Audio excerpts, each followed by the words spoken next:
పుల్లారావు గారు, ఈ trilateral defence ప్యాక్ట్లో పాకిస్తాన్కు ఉన్నటువంటి ఇంట్రెస్ట్ ఏంటంటారు? సౌదీ రక్షణ కోసము పాకిస్తాన్ తన న్యూక్లియర్ అంబ్రిల్లాని, తన సైనిక బలగాలను గల్ఫ్లో ప్రయోగించేటువంటి అవకాశం ఉంటుందంటారా? అస్సలు వాళ్ళ సైనికులు ఉన్నారు. ఇప్పటి వరకు ఎందుకు వాడలేదు ఇరాన్ మీద? ఇప్పటి వరకు హూతీస్ మీద ఎందుకు వాడలేదు? ఎందుకు వాడలేదు? అది భారతదేశం మీద పెట్టింది. ఆ తెలివితేటలు అందరికీ ఉన్నాయి, అందరికీ ఉన్నాయి. అదేదో వీళ్ళందరినీ ఇన్వాల్వ్ చేద్దాం, వచ్చే యుద్ధానికి భయపెడదాం, మనం నేరేస్తారని ఐడియాలో ఉన్నారు. అది ఎప్పుడంటే ఒక విషయంలో బ్లఫ్ని కాల్ చేయాలి. బ్లఫ్ అంటే నేను అబద్ధం మీకు ఆడుతున్నాను అనుకో, మీరు కాల్ చేస్తే నిజం వస్తుంది. ఒకవేళ నిజమే నేను నిజం చెప్తున్నానేమో. సో పాకిస్తాన్ అప్పులు తెచ్చుకుంటారు సౌదీ అరేబియా, వాళ్ళ జీతాలు ఇవ్వండి, వీళ్ళ జీతాలు ఇవ్వండి.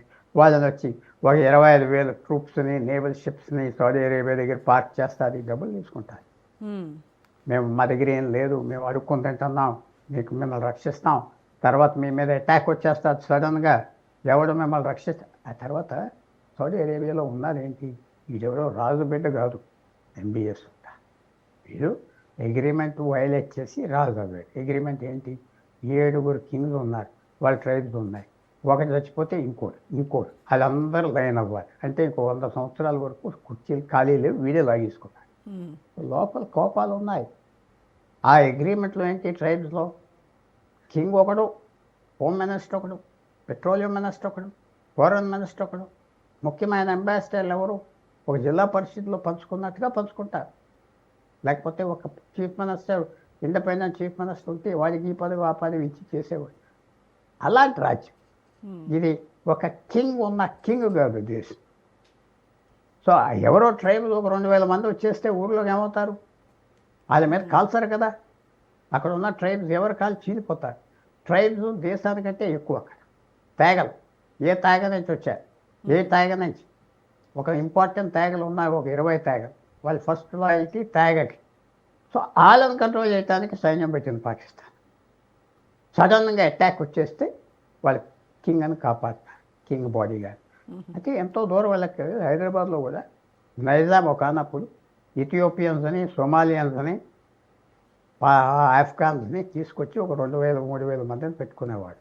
ఎందుకంటే వాళ్ళ సొంత సైన్యం వస్తాదేమో, ఎవడో పక్కన ఉన్నవాడు వాళ్ళకి డబ్బులు ఇచ్చి కొడతారు, గాజ్ చేసుకుంటారు. పాకిస్తాన్కి ఎన్నో లాభాలు ఉన్నాయి దీనివల్ల. వాళ్ళకి మోనటైజ్ చేస్తున్నారు వాళ్ళ ఆర్మీని, అందరికి తెలుసు. ఇది అమెరికా కూడా తెలుసు, కానీ ఏం చేయలేకపోతుంది అమెరికా. ఎందుకంటే వీళ్ళని ఫస్ట్ దింపింది కాబట్టి ఇరాన్ టాక్స్తో అమెరికా సైలెంట్గా ఉంటుంది. కానీ పాకిస్తాన్ ఆడే గేమ్ అమెరికాకి తెలుసు కాబట్టి ఇస్లామాబాద్ నుంచి టాక్స్ షిఫ్ట్ చేస్తున్నారు కదా. ఆ పాకిస్తాన్ తగ్గించడానికి ఖతార్ను కూడా దింపారు కదా. సో ఇన్ని చక్రాలు ఉన్నాయి. తప్పకుండా భారతదేశం ప్రిపేర్ అవ్వాల్సింది ఏంటంటే కొత్త వార్ఫేర్కి ప్రిపేర్ అవ్వాలి. ఎందుకంటే బ్యాలిస్టిక్ వార్ అవుతుంది. అంటే 2,000 కిలోమీటర్ల నుంచి మిసైల్స్ వచ్చి పడిపోతాయి, డ్రోన్స్ వస్తాయి, వేల డ్రోన్స్. దానికి ప్రిపేర్ అవ్వాలి. ఎందుకంటే సార్ మీరు చెప్పినట్టుగా పాకిస్తాన్కి ఉన్నటువంటి ఏకైక బద్ధ శత్రువు భారతదేశం అలాగే చూస్తూ ఉంటుంది. సో ఇప్పుడు ఈ 3 కూడా ఒక ఒప్పందానికి వచ్చాయి అని అంటే, ఇప్పుడు తుర్కీ పరిస్థితి చూస్తే అది డ్రోన్లు కానీ లేకపోతే ఆధునిక టెక్నాలజీ పరంగా చాలా సౌండ్గా ఉంది.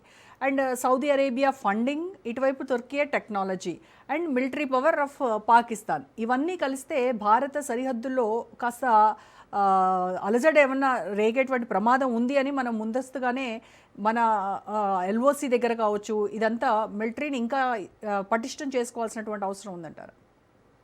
తప్పకుండా ఉన్నది. కొత్త వార్ఫేర్ అంటే నా కొత్త యుద్ధం. ఏనుగులతోనూ ఇవాళ ట్యాంక్స్తో యుద్ధం జరగదు, విమానాలతో జరగదు. Missile technology, rocket technology, drone technology, దాంతో టెక్నాలజీతో అవుతుంది. మనం ఎంత ప్రిపేర్ ఉన్నాం, ఇంకా మన వాళ్ళు కొద్దిగా వెనక్కపడ్డారా? పూర్వంలాగా కాదు. ఏదో ఒక మిసైల్ ఉన్నదంటే అమెరికా దగ్గర ఉన్న మిసైల్స్ అయిపోయినాయి కదా, అందుకునే యుద్ధంలోకి దిగలేదు. వాళ్ళు ఫిబ్రవరి 28ని యుద్ధం చేసి మార్చి 15కి 90% మిసైల్స్ అయిపోయినాయి అని వచ్చినాయి, ఇంకా లేవన్నారు. అప్పుడు తగ్గించారు యుద్ధం. ఇంకా అవన్నీ తయారు చేసుకోవడానికి టైం పడుతుంది కాబట్టి మళ్ళీ అమెరికా మీరు చూస్తున్నారు ఇంకా యుద్ధానికి రెండోసారి ఇప్పుడు ఎత్తుకెళ్ళలేదంటే ఇరాన్ మీద మిసైల్స్ అయిపోయినాయి. మ్మ్. ఇజ్రాయెల్ కూడా ఏదో ఐరన్ డోమ్ అనేది అది ఫెయిల్ అయిపోయింది. ఎందుకంటే 100 మిసైల్స్ ఆఫ్ చేయగలరు కానీ 1000 మిసైల్స్ ఆఫ్ చేయలేరు. మ్మ్. ఒక దాంట్లో 10% డ్యూటీ వచ్చేస్తాయి. సో భారతదేశం ప్రిపేర్ అవ్వాలి. భారతదేశం మీద నెక్స్ట్ అటాక్ మిసైల్ అటాక్ చేస్తా. బాంబే మీద, ఢిల్లీ మీద, హైదరాబాద్ మీద చేయకూడదు. ఏదో ఒక పెట్రోలియం రిఫైనరీ మీద జామ్నగర్లో పక్కనే ఉన్నది అదే బాంబు చేస్తూ ఉన్నది ఫస్ట్ ఆశికమని తప్పు చేస్తారు. ప్రపంచం అంతా మనం ఎలా చేయాలి చేస్తున్నాం. యుద్ధం అవ్వక చేస్తారు. వాళ్ళకి తెలుసు, వెస్టర్న్ కంట్రీస్ తెలుసు. కానీ భారతదేశం దెబ్బతింటుందంటే ఎవరు పట్టించుకోరు. బాగా తిన్నారంటారు. మ్మ్. అది జ్ఞాపకం పెట్టుకోండి. నేను ఎప్పుడో ఎన్నోసార్లు అన్నా, మీ షోలో అన్నానో లేదో నాకు తెలియదు, మ్మ్. ఈ యుద్ధం మనకు మనకి మంచిదే. మంచిది. మ్మ్. ఈ యుద్ధం ఎంతవరకు వెళ్తాదో చెప్పదా. Correct. ఆయిల్ ధర ఇవాళ ఎంత ఉన్నది? $80 ఉన్నది, అంతే కదా.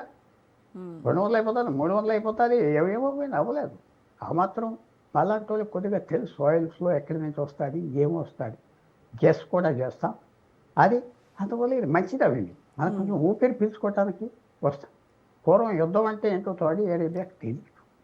ఇప్పుడు యుద్ధం అంటే వాళ్ళ నెత్తి మీద మెసేజ్ పడ్డాక ఏంటి మన ఇంత డబ్బు ఉన్నది, ఇంత ప్రెస్టేజ్ ఉన్నది, మన మీద వేస్తాడా ఇరాన్ అనుకో. మ్మ్. అది పొగరపోయి పూర్తిగా. టర్కీ కూడా భారతదేశం ఇంటికాడ కూర్చోదు. ఆర్మేనియాని, కర్డ్స్ని రెడీగా ఉన్నాం. వాళ్ళకి కూడా సాయం చేయడానికి చేస్తున్నాం. గ్రీస్కి సాయం చేస్తాం, సైప్రస్కి సాయం చేస్తాం, టర్కీకి ఉన్న విరోధులందరికీ సాయం చేస్తాం. సో చేసేది మనం చేస్తాం. వాళ్ళకి తెలుసు, టర్కీకి కూడా. బట్ స్టిల్ మనం ఇంకా అలర్ట్గా ఉండాల్సినటువంటి అవసరం ఉందేమో. ఎందుకంటే సార్ తుర్కీ కాశ్మీర్ విషయంలో చూస్తే పాకిస్తాన్కు సపోర్ట్ చేస్తూ ఉంది. సో ఇప్పుడు ఈ ఒప్పందం వల్ల ఖచ్చితంగా ఇటు తుర్కీయే కావచ్చు, సౌదీ అరేబియా కావచ్చు, ఈ రెండు డిప్లొమాటిక్గా మిలిటరీ బ్యాకింగ్ కనుక పాకిస్తాన్కు ఇస్తే అది ఇంకా మనకి చాలా ప్రమాదం. ఓకే, ఆల్రెడీ ఆ ప్రమాదం ఉంది. అది కొత్త కాదు. ఆల్రెడీ మ్మ్. ఆ ప్రమాదం కొత్తగా కాదు, ఆల్రెడీ ఉండాలి. మనకి చాలామంది రష్యా ఏదో మన స్నేహితులు కాదు. వాళ్ళకి మనతో స్నేహం ఉంటే చైనాని ఒప్పించు. గొడవలు అస్తమానం భారతదేశంతో పెట్టుకోవద్దు. మ్మ్. చేయలేదు కదా. ఆ లాస్ట్ చేశాడు పుతిన్. 1 సంవత్సరం క్రితం చేశాడు. చైనాతో తగ్గించింది పుతిన్. మ్మ్. నువ్వు అనవసరంగా భారతదేశాన్ని అమెరికా పక్కన తోసావు, తగ్గిపో అని అతను చెప్పాడు. సెప్టెంబర్ 2024, 2025 చెప్పాడు అతను. అప్పటి నుంచి తగ్గారు. మ్మ్. అమెరికా తగ్గింది, చైనా తగ్గింది, అందరూ తగ్గారు. పుతిన్ మాట్లాడాక సెప్టెంబర్ ఆయన చైనా వెళ్ళినప్పుడు ఓపెన్గా చెప్పాడు. సో ఇవన్నీ మార్పులు వస్తూ ఉంటాయి. భయపడేది లేదు, కానీ మనం ప్రిపేర్ ఉండాలి. ప్రజలకు కూడా ఒకనప్పుడు సివిల్ డిఫెన్స్ అని ఉండేది భారతదేశం. మ్మ్. అంటే ఒక మినిస్ట్రీ ఉండేది ప్రతి రాష్ట్రం వాచ్ చేసుకోవటానికి. అటాక్ వస్తే ఏం చేయాలి, చైనా నుంచి అవన్నీ మూసేశారు. అయినా ఓపెన్ చేయాలి. సెంట్రల్ గవర్నమెంట్ నిద్రలేసి సివిల్ డిఫెన్స్ మినిస్ట్రీలు ప్రతి రాష్ట్రంలో పెట్టండి, మేము డబ్బిస్తాం, సైరన్స్ పెట్టండి, అలర్ట్ చేయండి, ప్రజలను ఎడ్యుకేట్ చేయండి, మిసైల్ అటాక్ అంటే చూపెట్టండి, రెడీ అవ్వండి, ధైర్యంగా ఉండండి. అదేం లేదే. ఉదాహరణగా ఓ మిసైల్ పడింది అనుకో, ఎక్కడో హైదరాబాద్ బయట అందరూ పారిపోతారు. ఎక్కడ పారిపోతావు? మ్మ్. ఎక్కడ పారిపోతావు? ఏం చేయాలి? అదేం లేదు. సో మన గవర్నమెంట్ కూడా రెడీగా లేదు. మీరు చూస్తే గత జరిగిన హిస్టరీలో చైనీస్ అటాక్ తర్వాత, పాకిస్తాన్ అటాక్ తర్వాత ఆ రోజు ప్రైమ్ మినిస్టర్ శాస్త్రి ఏంటి, వైబీ చవాదా అందరూ ఇవన్నీ పెట్టారు సిస్టమ్, ఇందిరాగాంధీతో సహా. సివిల్ డిఫెన్స్ ఏం చేయాలి ప్రజలు? అదేం లేదా. ఇవాళ ఒక ఫైర్ ఇంజన్ లేదా వాళ్ళకి. ఒక హై అటాక్, హై రైజెస్ మీద బాంబు వేస్తారు, తప్పకుండా మిసైల్ వేస్తారు. నా వ్యూలో ఒక్కటే వేస్తారు చాలు కదా. మ్మ్. ఒక్క ల్యాండ్ అవుతే ఏమవుతుంది? ఒక్కటి మిసైల్, అది ప్యానిక్, మ్మ్. ఓడిపోయావు, వదిలేయమంటారు. భారతీయులు ఎలాంటి వాళ్ళు పోరాడుతూ ఉంటారా? ఇజ్రాయలీస్ లాగా, ఇరానియన్స్ లాగా? నాకు అది కనపడలేదు. ఏదో టీషర్ట్స్ వేసుకొని వీరులా తిరుగుతారు, పారిపోతారు. మ్మ్. ఒక్కడు కూడా యుద్ధం అలవాటు లేదు భారతదేశం.